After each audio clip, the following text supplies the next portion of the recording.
Alors, nous voilà repartis pour une nouvelle session de voir PHP. On va revoir certaines bases de PHP. Donc, on avait juste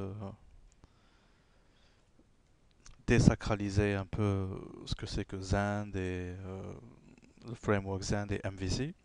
Mais on va y revenir. Bien sûr, c'était juste, enfin, les vidéos qu'on avait faites la semaine dernière, c'était histoire de plonger un peu dans Zend et MVC. Et on pourra y revenir plus tard. Donc, aujourd'hui, on va voir un peu les bases de PHP. Qu'est-ce que c'est que PHP, hein? Et il ne faut pas oublier, bien sûr, toujours démarrer WAMP server. Voilà, on le voit ici qui démarre à droite. Hop, il a démarré. J'utilise l'éditeur Eclipse pour PHP. C'est un excellent éditeur, gratuit en plus. Donc, on peut le télécharger pour ceux qui veulent le télécharger. Il suffit de taper Eclipse, PHP. Et c'est bon, et on le télécharge Eclipse, on l'installe, et voilà, c'est un environnement pour créer des projets tout simplement. Un clic droit, New, Project, etc. Donc le projet est déjà créé ici, PHP Tuto. Je vais créer un fichier dedans, un New PHP File. Je vais l'appeler Index, et voilà. Donc, à quoi sert PHP? Et qu'est-ce que c'est d'abord que PHP? Donc PHP, c'est un langage de programmation côté serveur, c'est un langage qui, qui crée des applications, des sites, des pages dynamiques. Contrairement au HTML, ou au JavaScript, ou HTML en général, qui sont des langages statiques, dans le sens où euh, ce qu'on écrit reste statique. Par exemple, si je mets ici HTML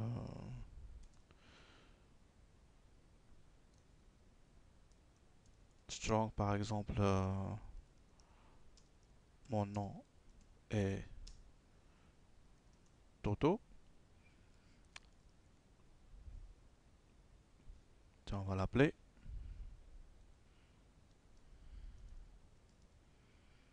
On va l'appeler localhost.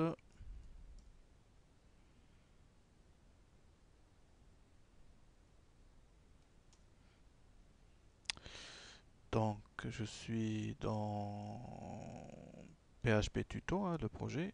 Voilà, on a mon nom et Toto, ici, tout simplement. Ok.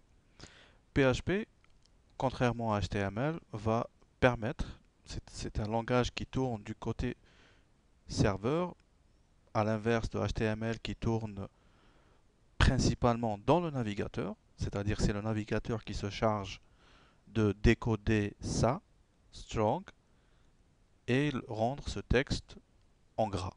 Strong, ça veut dire tout simplement en gras, comme on le voit ici. Donc ça, c'est le boulot de HTML.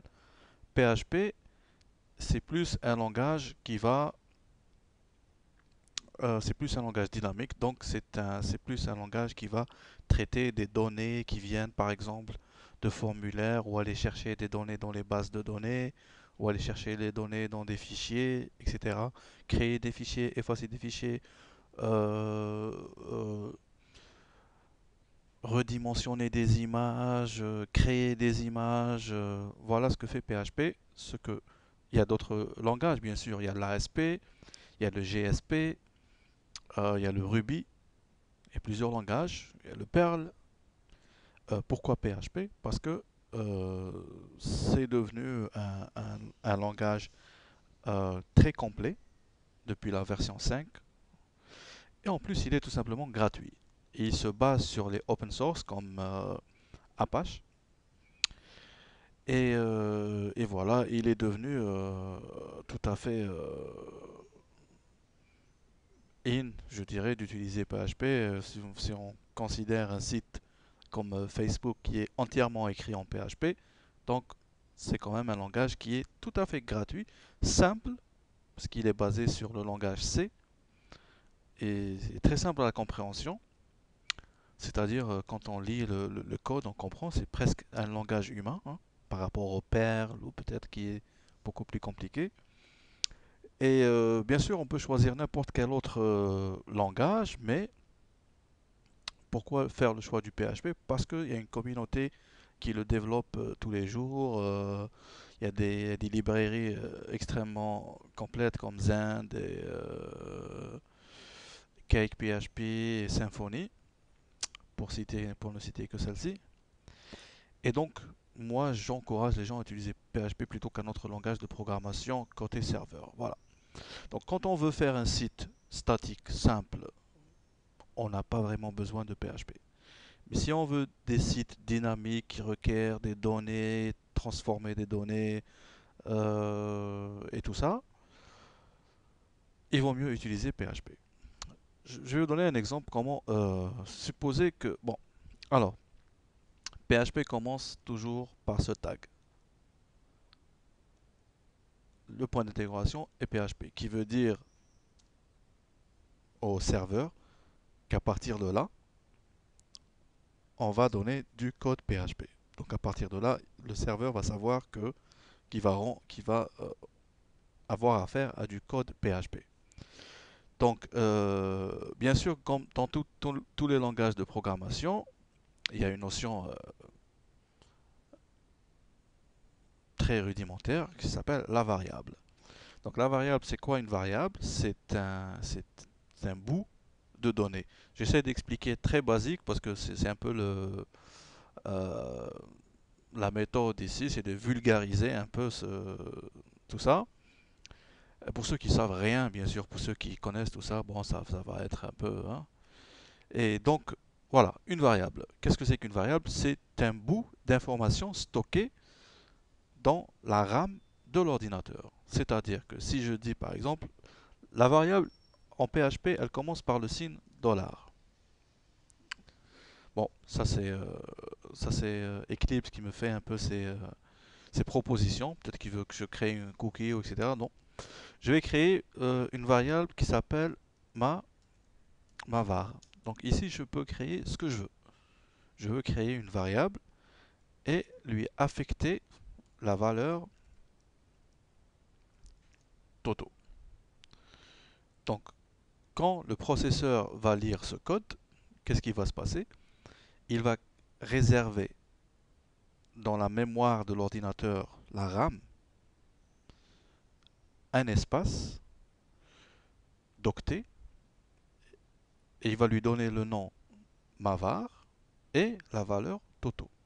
Ça veut dire que maintenant, moi, dans mon, si je recharge cette page, il n'y a rien d'affiché, mais dans le système, c'est-à-dire le processeur PHP, a créé avec le serveur, l'aide du serveur bien sûr Apache dans ce contexte, ils ont créé dans la mémoire de l'ordinateur, ils ont alloué, on parle d'allouer euh, un espace pour cette variable Toto. Ça veut dire que là où je pourrais écrire euh, ma var, normalement j'aurai la valeur Toto. Et pour afficher à l'écran des données, PHP utilise la fonction, c'est pas une fonction, c'est une méthode ou une directive echo. Echo, ça veut dire montrer à l'écran. Si je dis echo ma var, toujours terminer les lignes de PHP par un point virgule. Enfin, ça c'est toutes, toutes les lignes doivent se terminer par un point virgule. Ça veut dire c'est la fin de l'instruction, hein. Donc si je mets echo ma var, normalement si je recharge la page, je vais voir un deuxième toto. Ah, undefined variable var. Qu'est-ce qu'il dit ici? C'est bien ça. Alors, notice undefined variable, c'est-à-dire c'est une variable indéfinie, mavar.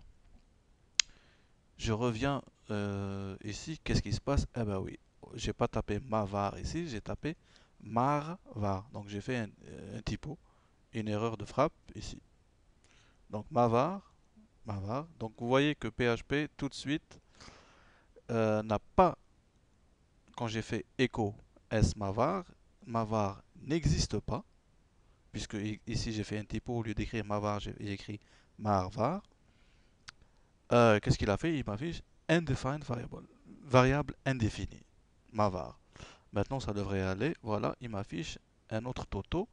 Et comme ce toto est à l'extérieur de strong et strong, des trucs PHP, il est à l'extérieur, parce que l'echo est ici, il n'est pas, bien sûr, en gras. Voilà.